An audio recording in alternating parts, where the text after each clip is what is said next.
The roar of my motorcycle still echoes in my ears as I ride along the legendary Route 66.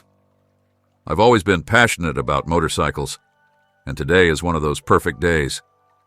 The sky is blue without a cloud in sight, and the warm desert wind caresses my face. The feeling of freedom I experience every time I ride is priceless, an antidote to the frenzy of everyday life. It's about 3 in the afternoon, and the road is almost deserted. I decide to increase my speed a bit, enjoying every curve and straightaway. Route 66 has a particular charm, a sort of magic that transports those who travel it to another era. I imagine the old diners, the abandoned gas stations, and the stories of those who traveled this road before me. Suddenly, on the horizon, I notice a truck swerving. My mind goes into a state of alert, but it's too late to avoid the impact. The truck loses control and hits me head-on. Everything happens in an instant. I only remember a terrible sound of metal crashing, my body flying through the air, and then darkness. When I open my eyes, I find myself suspended in mid-air, looking at my body lying on the asphalt. It's a surreal scene. I see the blood flowing from the wounds, my motorcycle reduced to a pile of wreckage. Yet, I feel no pain. It's as if I am an external observer, detached from everything. A warm, intense light begins to envelop me, drawing me towards it. I feel at peace, serene, like never before. The light becomes more and more intense until I find myself in a completely different place. An enchanted garden, with flowers of every color and plants I've never seen before. I walk through this garden, feeling a reassuring presence next to me. I turn and see a man with a kind and loving face. I immediately understand who he is. Jesus. His gaze is penetrating, yet at the same time sweet. No words are needed to communicate. I feel that he knows everything about me, my life, my hopes, and my fears. Jesus takes my hand and guides me through the garden. Every step we take together fills me with a sense of pure happiness. We arrive in front of a wonderful house, a villa surrounded by lush trees and a meticulously maintained garden. It's the most beautiful house I've ever seen, yet there's something familiar about it, as if it were built just for me.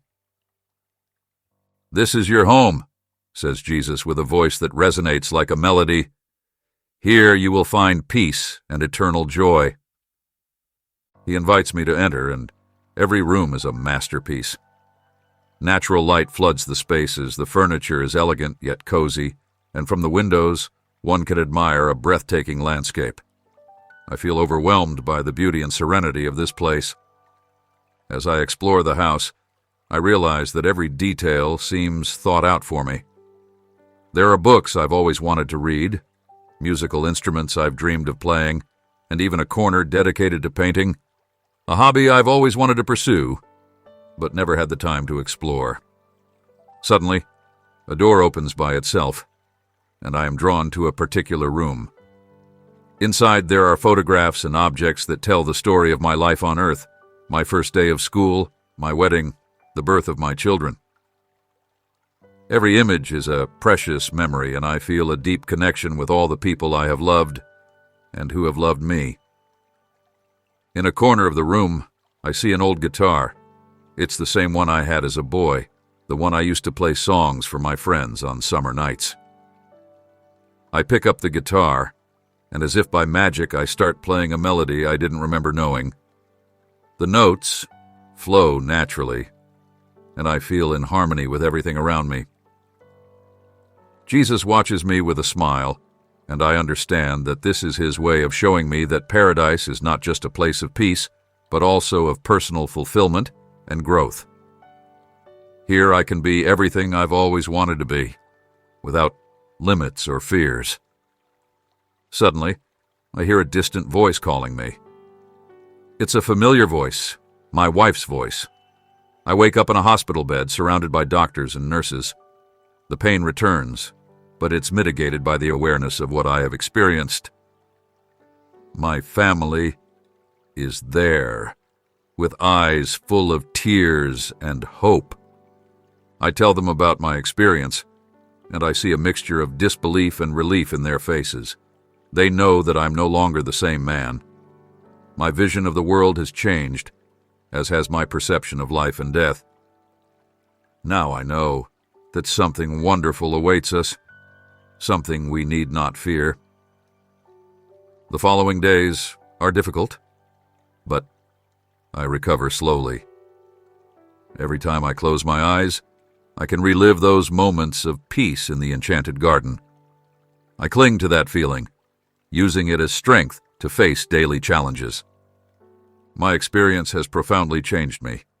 I've realized that life is precious and that every moment should be lived to the fullest. I decide to spend more time with my family, to cultivate my passions, and to help others find their way. My faith has strengthened, and I find comfort in prayer. I often speak of my experience, sharing it with anyone who wants to listen. Not everyone believes my story, but many find comfort in my words and in my certainty that paradise exists. I continue to travel the road of life with a new sense of purpose and serenity. I know that one day, when the time comes, I will return to that enchanted garden, to that wonderful house, and be welcomed by Jesus with the same loving smile. My near-death experience showed me that death is not the end, but the beginning of a new chapter. The house in paradise that Jesus showed me is a symbol of hope and promise. Every day that passes, I live with gratitude, knowing that there is a place of peace and love that awaits me. Route 66 remains an important part of my life, but now I see it with different eyes. Every journey is an opportunity to reflect, to appreciate the beauty of the world, and to prepare for the day I will return to that heavenly home. This is my story, a story of hope, love, and faith, and I hope it can inspire anyone who reads it to live their own life with joy and awareness, knowing that something wonderful awaits us beyond this earthly existence.